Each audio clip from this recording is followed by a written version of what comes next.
Comenzamos el bloque informativo en Extra News.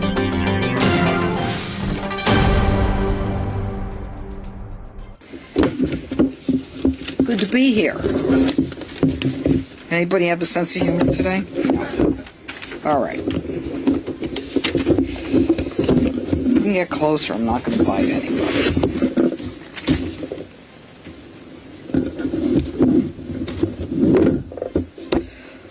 1 year ago today, my office, along with the Washington field office of the FBI, began an investigation stemming from the sale of PCP and fentanyl in Knox Place, Anacostia. This investigation is the culmination of what we call a Title III wiretap. Last week, on August 21st, my office indicted 8 individuals for PCP and fentanyl trafficking as well as conspiracy. The individuals who've been indicted are the following. 2 are from California, 1 is from Baltimore, and 5 of them are from the D.C., Maryland, Virginia area. Now, this morning, in a very sophisticated and almost flawlessly run operation, the FBI Washington field office, along with my office, executed approximately 20 residential search warrants across D.C., Maryland, and Los Angeles. And I want to thank the Metropolitan Police and DEA for assisting us this morning in D.C., Maryland, and Los Angeles as well. Now, at present, there are 12 individuals who have been arrested. 7 of the 8 indicted individuals, there is still 1 fugitive on a sealed indictment. 5 additional defendants have been arrested this morning as a result of the operation. The facts. The D.C.-based drug traffickers sold PCP and fentanyl in and around the 2900 block of Knox Place Southeast. You may or may not be familiar with that area, but it is a neighborhood that has experienced an inordinate amount of violent crime, including 5 homicides at least that we know of, with other violent crimes in the past year. The D.C.-based narcotics traffickers sourced their narcotics through Baltimore, and there was a co-conspirator who in turn was importing narcotics from California. So this included a 17-gallon, that's what I said, a 17-gallon shipment of PCP that was intercepted outside of Topeka, Kansas earlier this year. And today's seizures and search warrants included 18 firearms that you see in front of me right now, including an AR-style rifle, a shotgun, a Draco-style pistol, as well as, I don't know if we have this in front of you, in addition to the weapons seized, a fentanyl pill press. And we also seized approximately 2 kilos of narcotics that include powdered fentanyl, cocaine, as well as cocaine-based crack. The crimes: conspiracy to distribute narcotics, a felon in possession of a weapon, possession of a firearm in furtherance of drug trafficking, and 1 individual defendant was an alien who was deported 3 times, and he was in possession of a firearm. He's also charged with illegal reentry. Now, we use Title III to identify the suppliers, 1 individual by the name of Thomas Hancock from Baltimore. The source of his supply was an individual from Los Angeles. And this is what the violent crime and narcotics trafficking section of my office does on a daily basis. And what we do are long-term investigations, and they have a very maximum impact given the amount of time that we invest in these cases. Doug Hennick, to my left, is in charge of the violent crime and narcotics trafficking section. What we do is we work our way up the chain, which is what all prosecutors look to do, and we did just that. we got some major prolific drug dealers based not just on what we saw, but our undercovers were buying an incredible amount of drugs, which tells us that the sale of drugs to people in the communities in the D.C., Virginia, Maryland area was an incredible amount. So I would like to identify now for you the individuals who have been arrested. Thomas Hancock, 43, of Baltimore, Maryland. Eric Prather, 43, of Washington, D.C. Reginald Lassiter, 39, of D.C. Leonard Edwards, 52, of D.C. Darrell Riley, 39, of Washington, D.C. Michael Thomas, 49, of Los Angeles. And Sarda Smith of Oxon Hill, Maryland. Now, in addition, we have 5 other individuals that we picked up, sorry about that, pursuant to what we saw today. They are Jerika, Missouri, 35, Melvina Rawlings, 40, Damian Petty, 54, Antoinette Lane, 64, along with Terrence Boyd, 42. This is what the president is talking about. This is part of our cleaning up the district and the nation's capital. And although it didn't happen in one night, these arrests, all 12 of them, and the seizure of all these weapons indicate the seriousness of crime that is occurring in our community. And we need all the help that we can get to make sure that we make the arrests and that we continue going into court with solid cases where we can get convictions and appropriate sentences. And I want to thank all my partners here, as I said, from DEA, and the MPD, and Chief Smith is here from the Metropolitan Police. But I particularly want to thank Phil Banks from the Washington Field Office, the ADIC in charge of the FBI, who was with us from day one on this long-running investigation. Thank you, U.S. Attorney Pirro.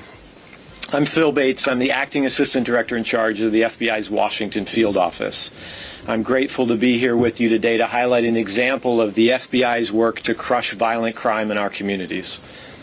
Over the last year, the FBI led an investigation into this violent drug trafficking ring based in Southeast D.C.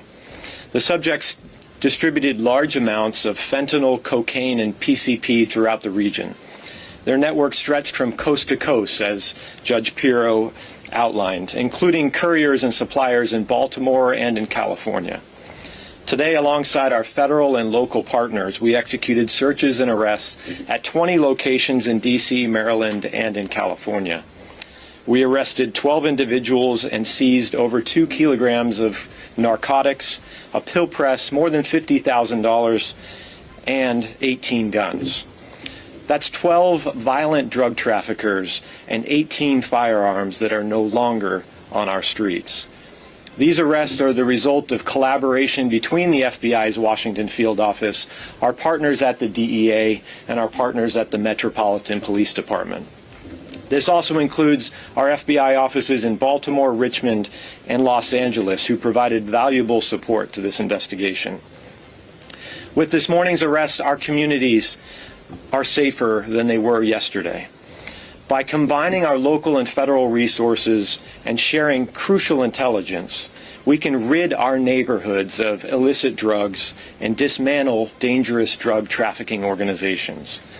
We vow to continue to target drug traffickers and violent offenders to ensure our nation's capital is safe for its residents, the workers who come here each day, the members of our community, and the visitors who enjoy this city. Thank you. All right. Questions? Yes, sir. Judge, on the topic of violent crime, the President said today that anybody who murders somebody in Washington, D.C. will have the death penalty brought against them. Is this something that is going to happen in your office? Well, absolutely. I think that when the president came in, the Attorney General indicated that we would be seeking the death penalty in appropriate cases. And obviously, there's a whole process that we go through. And a couple of weeks ago, with the capital murder, the murder of the two individuals from the Capitol Museum. We indicated what that process is. It's a very deliberative process, but we will absolutely be following the president's directive, and it ultimately is in the hands of the Attorney General who makes that decision. Just a follow-up, Judge.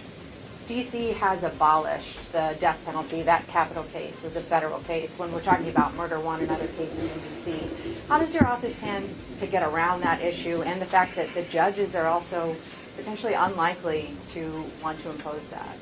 Well, I think it's really up to a jury as opposed to the judges, and I think that what the public is seeing is that Washington has been far too violent, one of the most violent cities, unfortunately, in the country, and it is time that we recognize that law and order is back in D.C., and that we will use all legal sanctions and sentences as called for by law. Your office has had trouble in the last couple of weeks with an alleged assault case, having a grand jury refuse to indict on the charges. Does that give you any sense of how juries in this city are going to deal with the crackdown that you're doing? And also in reference to the president's announcement on death penalty, D.C. hasn't had a death penalty trial, I think, since 2003, and the jury rejected it. So how do you plan to deal with that aspect of your crackdown? Well, first of all, to answer your last question, we're going to follow the law, the deliberative process, present the evidence, recognize that the law does permit us to do this. Whether D.C. is inclined to do it or not, it's not a political issue. This is an issue that is, sanctioned by the law and gives us the power to do that. If not us, then who? And, as it relates to grand juries, the only thing that I can say is we are prosecutors. We are the tip of the spear. We are the ones who take these cases into court, and the burden is on us to prove these cases. And we welcome that burden beyond a reasonable doubt. Sometimes a jury will buy it, and sometimes they won't. So be it. That's the way the process works. Yes, sir. Justice Bureau. No, I'm a judge. I'm not a justice. I'll never be a justice. Some justice. Thank you. We see these violent traffickers that were taken off the street. This juxtaposed a little bit with the fact that there was a murder in D.C., in Anacostia last night. Yeah, unfortunately. Can you weigh in on that a little bit? We saw, the president, vice president, a number of different individuals saying that the streets have never been safer.